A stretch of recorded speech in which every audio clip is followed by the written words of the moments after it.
What's up?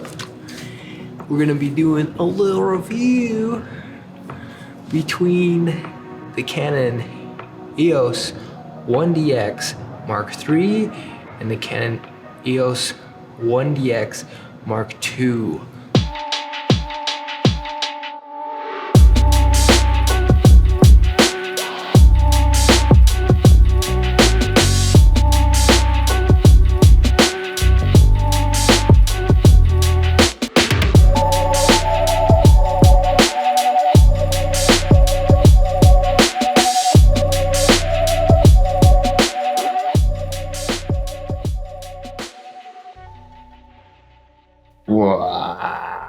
Gonna go get me another CF Express card for this guy, and maybe we'll go make something. But yeah, so I didn't look outside. It's like storming. Well, now that that's back to normal, and I have the variable ND filter on there from Syrup. I'll just throw that one in the trash. Just kidding. But yeah. How's that sound, guys? I had the worst reverb in this room. I think I fixed it today for the most part. I think I might want to put up a few more panels just so that I can be a little more vocal in here and do some things. Also, I think it helps control music when I play music in here. But I've put up some panels up here, and I'll show those to you, like right now.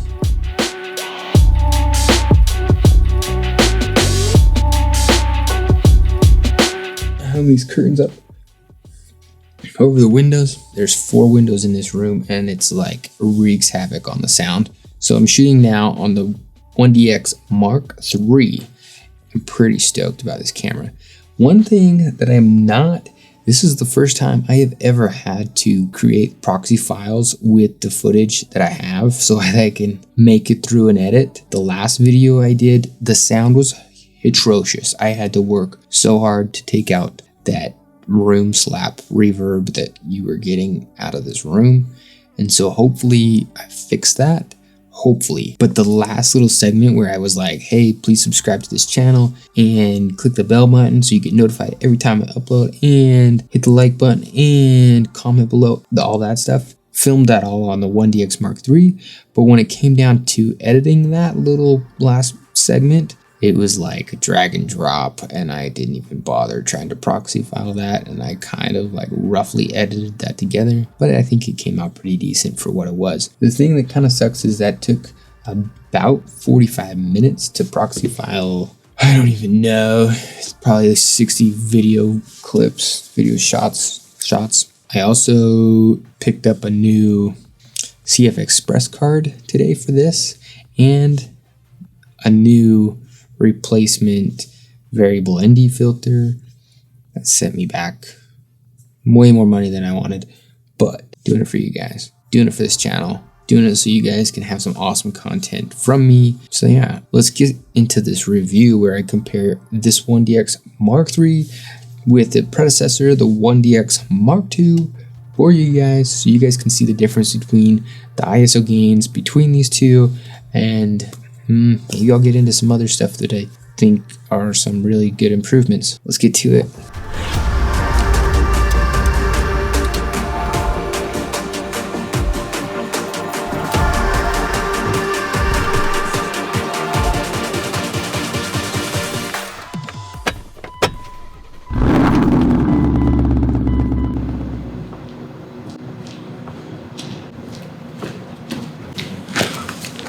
What's up? We're gonna be doing a little review between the Canon EOS-1Dx MarkIII and the Canon EOS-1Dx MarkII. We're gonna start off by taking this lens and this camera. We're gonna start at ISO 400 and go all the way up on this camera, and then we're gonna take this lens off, stick it on the 1DX MarkIII, and we're going to basically do the same thing, start at ISO 400 and go all the way up.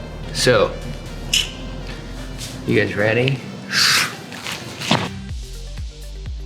400 ISO, 500 ISO,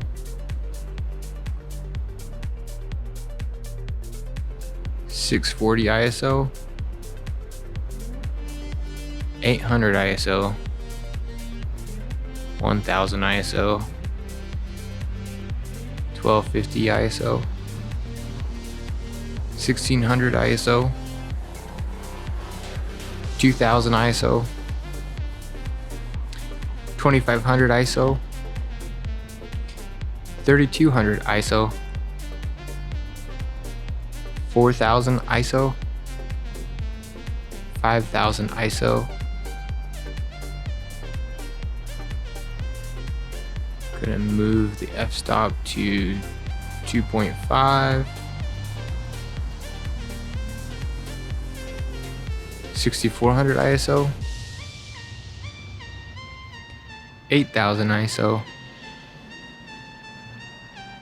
10,000 ISO,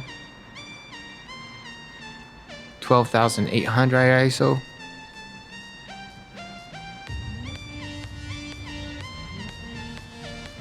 16,000 ISO, 20,000 ISO. I'm gonna move the f-stop to 5.0, 25,600 ISO,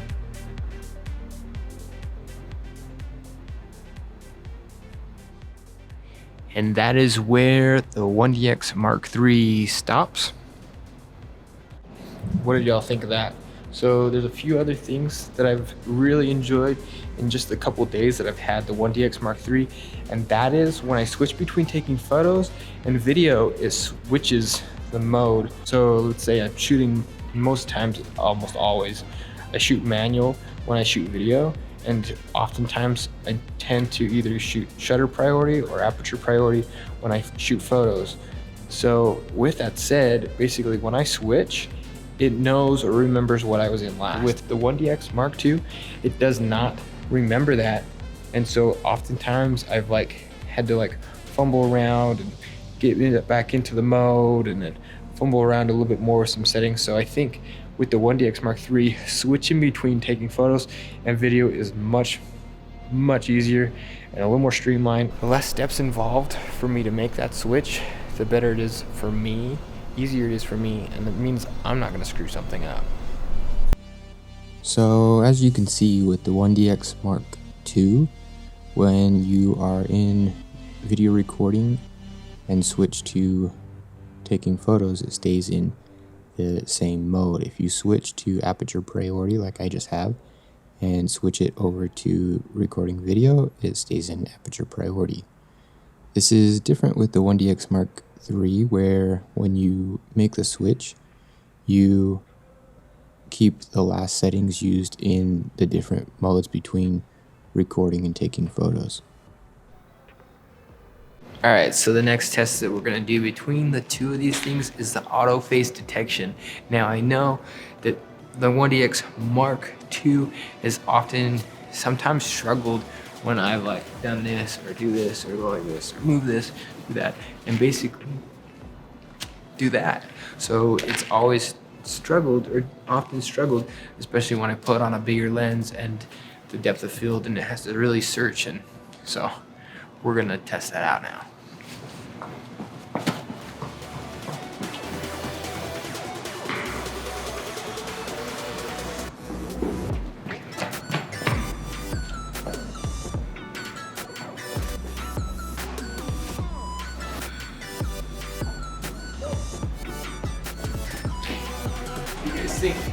Huh?